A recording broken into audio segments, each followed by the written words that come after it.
The rise of meaningless work. Have you ever caught yourself staring blankly at your computer screen, wondering what you actually do all day? I'm not talking about listing off the bullet points on your resume, but really asking yourself, what difference does my work actually make? It's a question that haunts more people than you might think. In the past century, the working world has dramatically shifted. Gone are the days when most of us built tangible things with our hands. Instead, we've entered the age of the service sector, where the majority of us provide some form of service. On the surface, this seems fine. People brew our coffee, sell us clothes, and make sure our hotel rooms are clean, right? But the service sector runs much deeper than that. It now encompasses everything from tech support to corporate law to, well, making videos like this one. And this is where things get interesting. Because as the service sector ballooned, so too did a peculiar phenomenon, the rise of the meaningless job.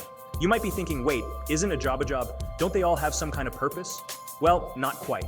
Think back to the Soviet Union, a system seemingly obsessed with everyone having a job no matter what.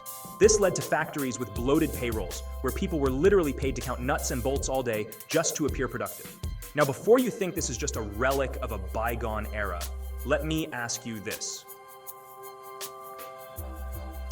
Author and anthropologist David Graeber tackled this very issue in his book, Bullshit Jobs. He argues that a significant portion of modern jobs fall into this category, providing little to no real value to society.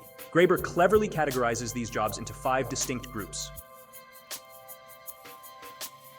We have the flunkies, those who exist primarily to boost the ego of someone higher up the corporate ladder. Think personal assistants with nothing to assist. Then there are the duct tapers, individuals who spend their days fixing problems that could be easily solved with a more permanent solution.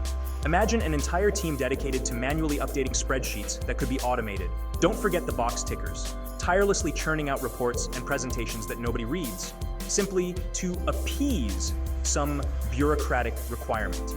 And then there are the goons, those whose work actively harms society, often by exploiting legal loopholes or creating unnecessary competition. Think patent trolls, who exist to sue innovative companies. But perhaps the most insidious category of all is the taskmasters, those whose sole purpose seems to be managing people who don't actually need managing. These are the middle managers who call endless meetings, dream up grandiose mission statements, and generally obstruct the flow of actual work, all in a desperate attempt to prove their own importance.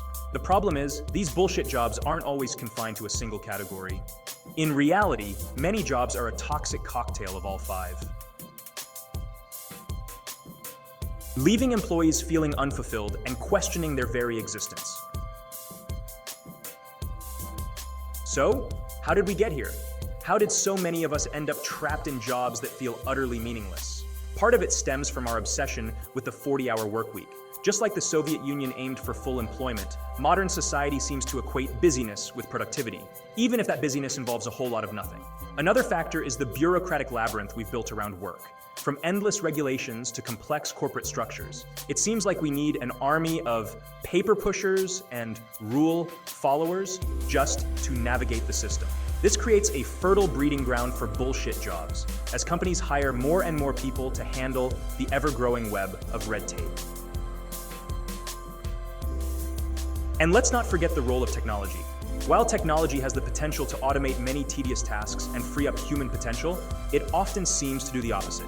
Instead of simplifying our lives, technology often adds layers of complexity, requiring even more people to manage it.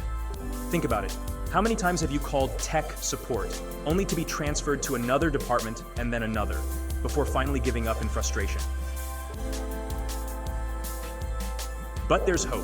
By recognizing the problem of bullshit jobs, we can start to dismantle the systems that perpetuate them.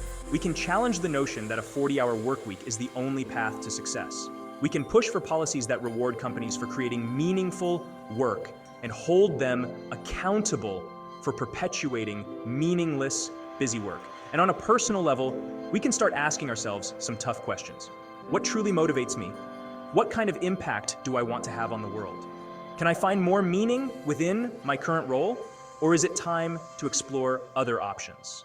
Maybe it's time to break free from the shackles of a bullshit job and pursue work that truly ignites your passion. After all, life's too short to spend 40 hours a week counting metaphorical nuts and bolts. Thanks for watching. If you enjoyed this video, please like and subscribe and hit the bell icon to stay updated.